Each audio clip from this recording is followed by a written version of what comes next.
Welcome back. Well, yesterday we talked about going into our cabinets and making some judgments based on the expiration dates of our canned goods. Can we use them a little past the expiration date? Can we not? Which ones and why? And I thought we would look at another aspect of stored food today, and that is fancy emergency preparedness rations. And I'm going to generically call them MREs, although MRE has a very specific meaning. It stands for meals ready to eat. So that's got to tell you already it comes from the military, because real people don't talk like that. So when we come back, we're going to talk about meals ready to eat, courtesy of Uncle Sam's gift to their troops, and all of the similar products designed to imitate MREs, and essentially they're chivying around for that same slice of the market. So when we come back.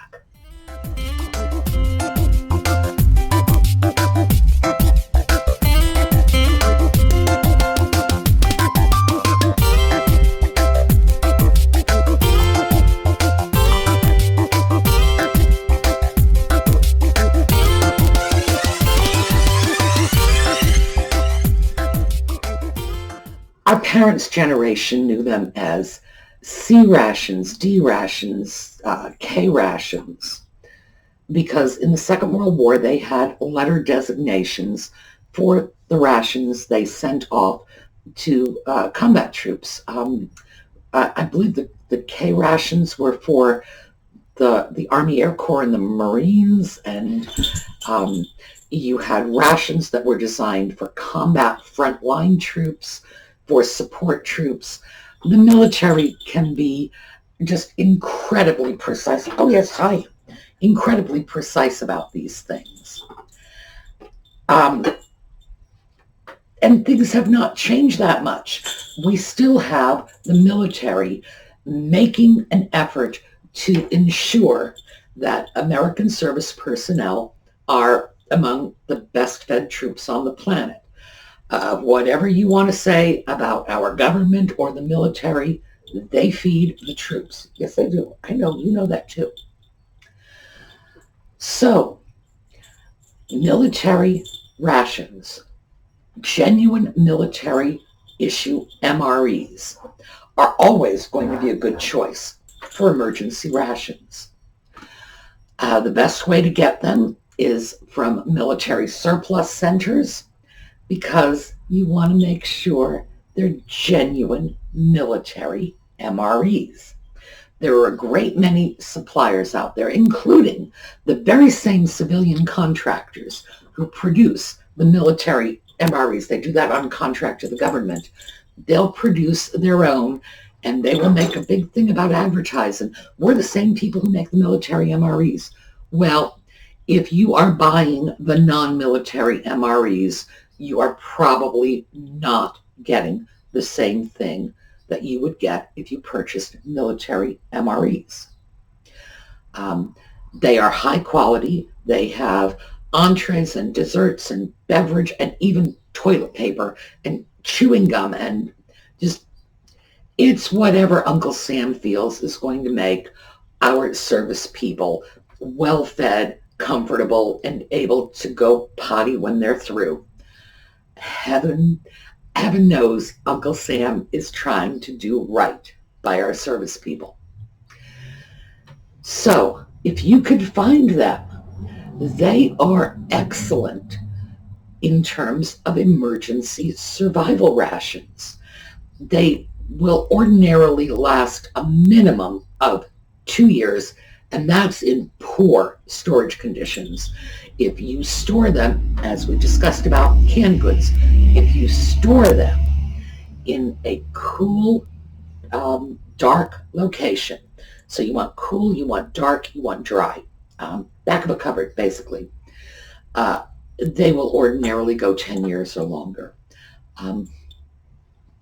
excellent. I'm not going to argue with MREs. I am going to throw one thing out there, and I don't know if this is, no. I love you so much. No. All right.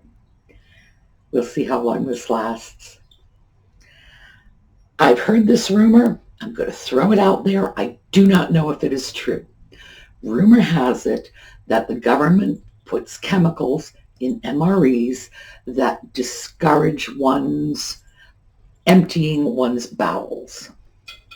They say it's done because having to go to the bathroom when you're on the front lines is not convenient and could, in fact, if your timing is bad, cost you your life. Is that true? I have no idea. It sounds like the sort of thing that the government just might do. So maybe, on the other hand, it also sounds an awful lot like an urban legend. If any of you know, shoot it to me in the comments. As I say, I'm throwing it out there. I'm not validating or invalidating it. It's just that's the rumor. There is another downside, and that is MREs are expensive.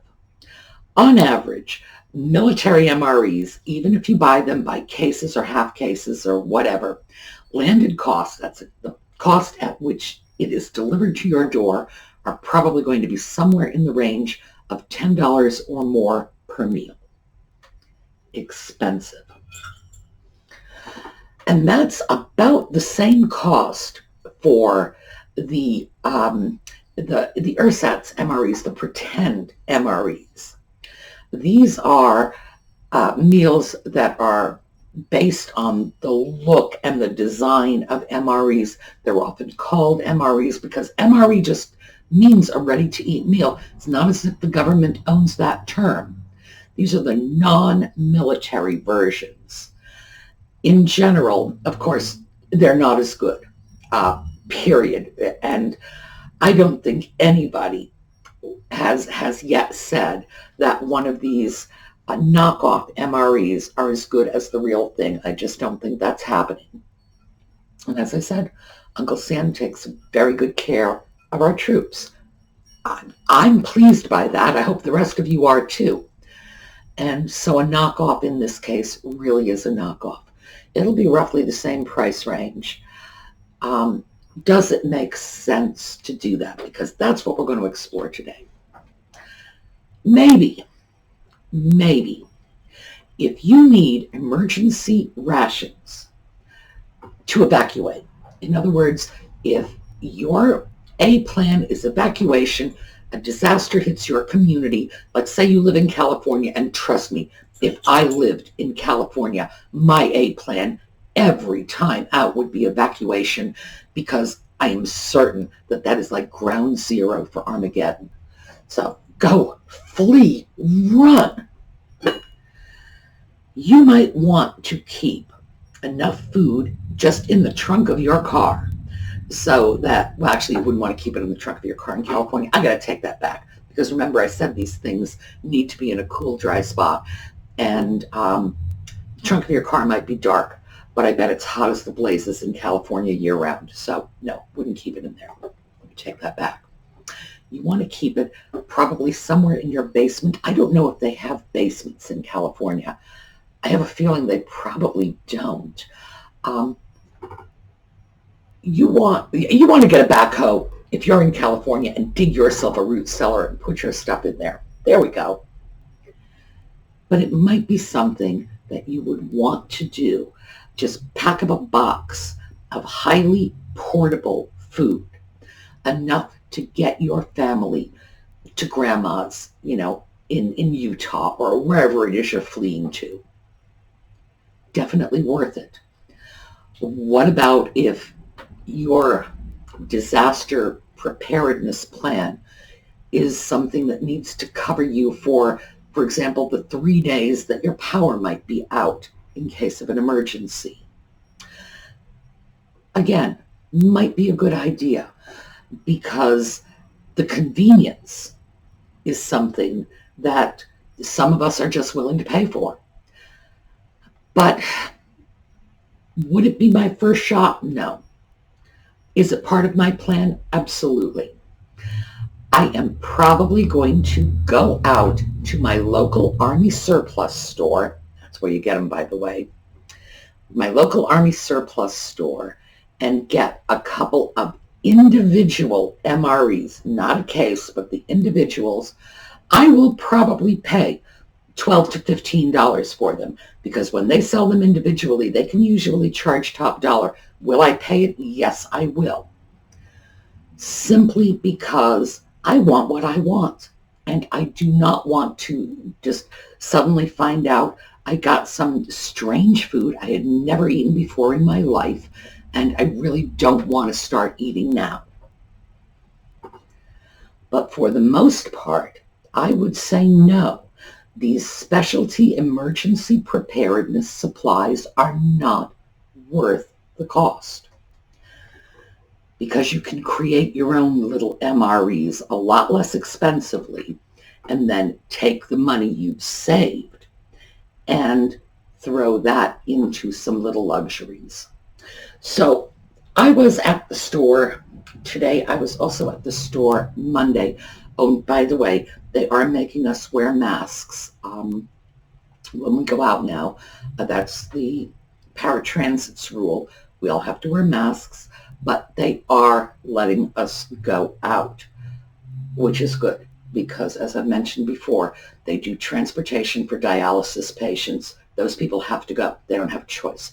It's like awful as it is for them to be out in the community. If it's dialysis, they don't have a choice. It's life or death. Stay home and die. Go out and die. I do not envy their situation. And I've been taking the bus for years with dialysis patients, and to tell you the truth, I'm really scared for a couple of them. Really scared. So we're still going out, and I've got no problem being on the bus with them. Anything. If even just a smile and a kind word can take a little bit of the stress off them, happy to do it. So when I was out on Monday, I found a sale. This was at my local Target, and it's little snack packs of nuts. Well, we got a package here that says cocoa roast almonds, and this one, if we turn it upside down, cashews, almonds, and pineapple. This is what they look like. They're about the size of an airline, I have that upside down, airline snack bag of nuts. And I took them all out of the box, and they are going right in here in a sealed container. And that's where they're staying for the moment. This is not going to be their permanent home, but keeping them in a sealed glass jar is going to preserve their life expectancy. 3 packages, 7 little snack bags of nuts in each package, 21 packages. That guarantees me 3 weeks I can have a little bit of nuts every day if I want to. Oh, yay. Now that probably seems like something very frivolous, but this is the thing. Do not ever think you should skip the frivolous.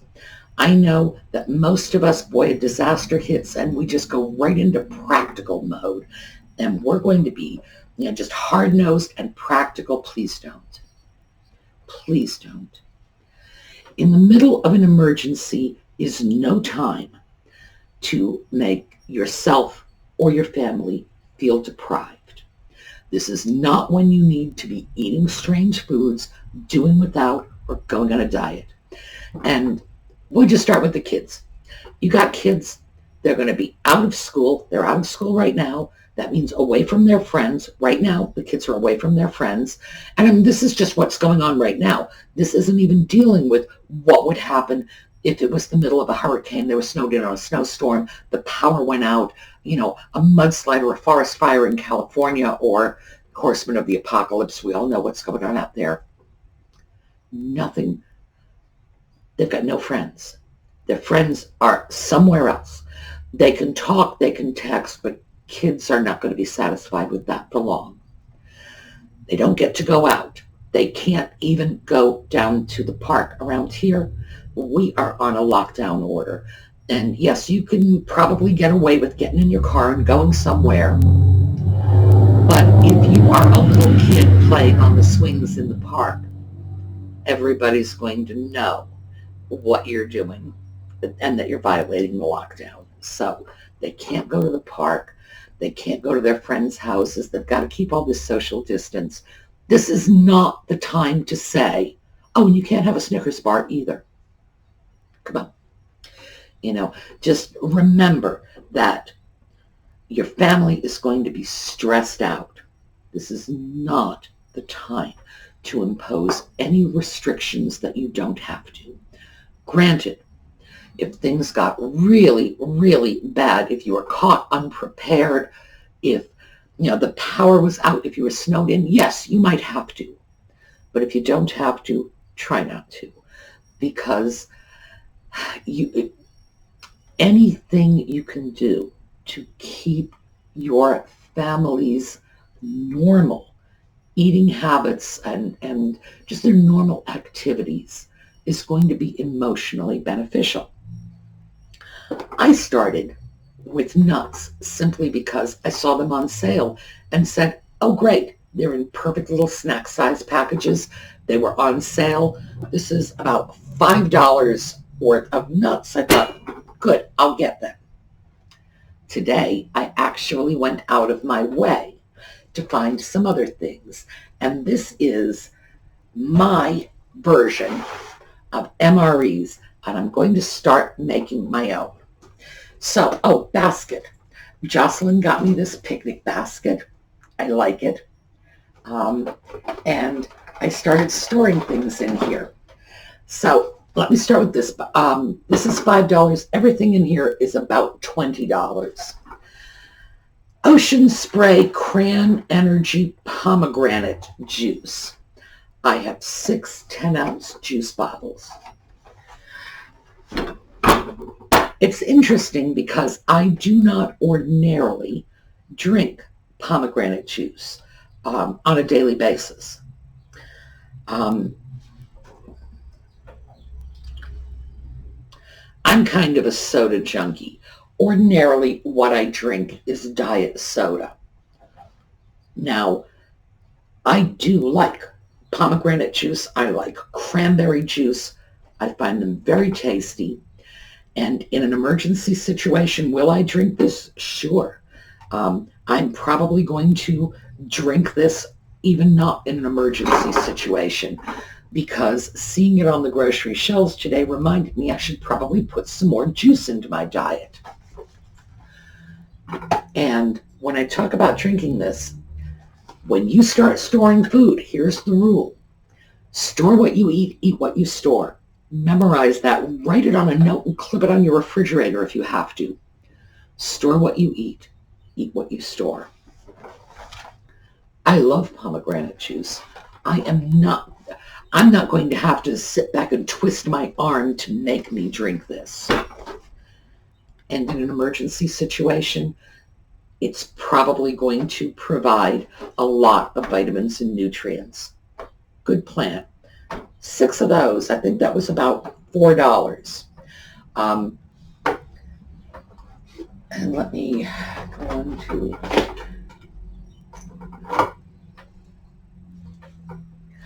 Hormel chili. This was roughly $1.50. It was at Walmart.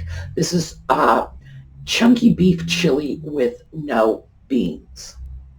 It's been a very long time since I've actually had canned chili, and I thought it might not be a bad idea to check it out in any case. So that was this. This, by the way, is 2 meals for, well, it's 2 meals. I would not eat all of this in one meal. I would say this is 2 meals. That's another thing you need to remember.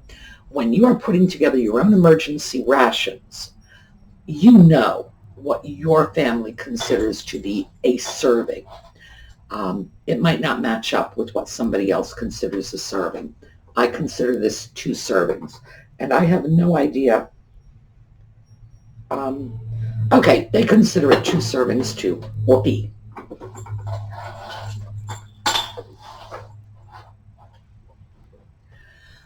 This is about $1.50. It was $1.58 actually. Progresso New England Clam Chowder. This is not the world's greatest clam chowder. I make the world's greatest clam chowder. This is adequate clam chowder that does not have nutmeg in it. Like seriously, no nutmeg.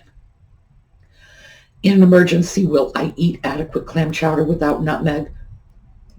Yes, but I will also stick a little package of ground up nutmeg in there somewhere. I have to. Even if we have a hurricane and the power is out and etc., etc., etc., we're still civilized. We're still going to have nutmeg in our clam chowder. 2 servings easily. This is beef pot roast country vegetables. It's another Progresso soup. Again, $1.58. I've never tried this before. I thought, gee, I might like to try it. 2 servings. And from there, I went to stuff I actually do like. I like these little ramen noodle cups. I remember when I was working, I would very often take something like this in because I could eat at my desk if I had to, which Lord knows I had to do more times than I'd like to count. And all I need to do is just microwave a little water, and at least I had lunch. I got 2 of those. And they were about 30 or 40 cents each. Great bargain. However, it's just noodles. So this was probably one of the more expensive purchases. This is a can of medium shrimp. It was $4 and change. But this is a dry weight on this, they say, is 4 ounces, which probably means that that's 4 ounces of shrimp minus the liquid. And that means 2 ounces of shrimp per container, and that will turn it into a full meal, and it will become shrimp and noodles. I very often end up with little packages of soy sauce. Right now, no. I have no little, portable packages of soy sauce. Those are things that I pick up if I grab sushi at the grocery store or something like that. And I bring it home. I use my own soy sauce and just stick the little packet somewhere. That's probably going to go in my little basket with these. Remember that big can of beans? Well, I decided this was more practical. This is a single serving can of beans, and I grabbed one. Now, what we have here is about $16 worth of stuff, including the stuff I got Monday, our little nuts. And I said this was about $25. Well, here's the rest. Coffee. This is 16 servings of instant coffee, and it was about $3. Very expensive, given what coffee costs for 16 cups of coffee. But nowhere near as expensive as this, which is Starbucks white chocolate mocha. This is 5 packets. It was $6. That's what I mean when I say your little luxuries. Okay, $9 in coffee, $16 in food, and I have 1, 2, 3, 4, 5, 6, 7. Looks like I've got 9 meals right in here, some drinks, some snacks. I'm going to continue to add to this, fluff it out, turn it into real meals. But 9 meals against my coffee. In particular, it's the Starbucks. So why? So what would make me so wildly extravagant about this? If you put me in an emergency situation and you say, you're going to have to top it out, and I don't care what you're going to have to do, and roll up your sleeves, and you could end up going into a flooded basement and mucking around with, a furnace. You could be outside closing shutters in a vicious storm. Don't take away my Starbucks too. If I have to live with the idea of a kerosene heater depositing weird kerosene, fumy, smoky sludge. I don't know what it is about kerosene heaters, but they leave a film on everything. If I have to live with that because I don't have heat in my home, I want my coffee. And I think everybody knows what their own little luxury is. What's going to make the apocalypse easier for you to tolerate? For me, Starbucks. There you go. That's what's going to do it. I was just going to say I'm not going to be overly upset about that clam chowder with no nutmeg, but yes, of course I am. I'm going to put nutmeg in it. But I'm not going to be overly upset about having to eat clam chowder out of a can. I am not going to be overly upset about ramen noodles. I'm not going to be overly upset about somebody else's chili. This is not my chili. I'm sure my chili is better than theirs. We all like our own chili best, don't we? I can deal with all of that, but I'm not giving up my Starbucks. That's all there is to it. So when you do this, take a look at the things that are important to your family. Like I said, if your kids are just hooked on chewing gum, then grab a bunch of chewing gum for them. Make sure it's available. If Grandpa wants to smoke a pipe every evening, well, it's not a good idea for the sake of his health. But if he's 90, I'm going to tell you, don't try to make him quit in an emergency. Just let that go. Just argue that out some other time. Don't deprive anyone. It's going to be difficult enough without taking away the tiny little luxuries that we're all dependent on. So, this is mine. Yours is probably something completely different. It may be chocolate chip cookies. It may be, whatever is going to make you feel good. Make sure you put it into your food storage plan. Now, as we go on with this, I'm going to, this is the heart of my emergency rations. Now, mind you, my cabinets are full, but this is my emergency stuff. As we go on, I'm going to show you how it is I'm going to turn these into legitimate meals. Right now, yeah, I suppose you could just open this up, get a spoon, eat half a can of chili and say, well, I'm done with dinner. But we want to try to make it a little more nourishing than that. And we're going to talk about all kinds of things. We are going to talk about vacuum sealing items. We're just going to use regular canning jars and vacuum seal items. That will make them last longer. We're going to talk about dehydrating food. That's one of the things that's going to hurt me. I don't eat canned vegetables. I don't even remember the last time I ate canned. I'm pretty sure it was the 1960s. With no fresh produce, I have got to find some other ways of dealing with that. Yes, I have a freezer. What happens if the power goes out? What happens if I have to evacuate? Can't take a freezer with me. So my little picnic basket, which is my little portable meal bag, needs to have some produce. I have to work that one out. So those are things we're going to talk about. We're going to look to getting fruits and vegetables dehydrated. We are going to look at vacuum sealing.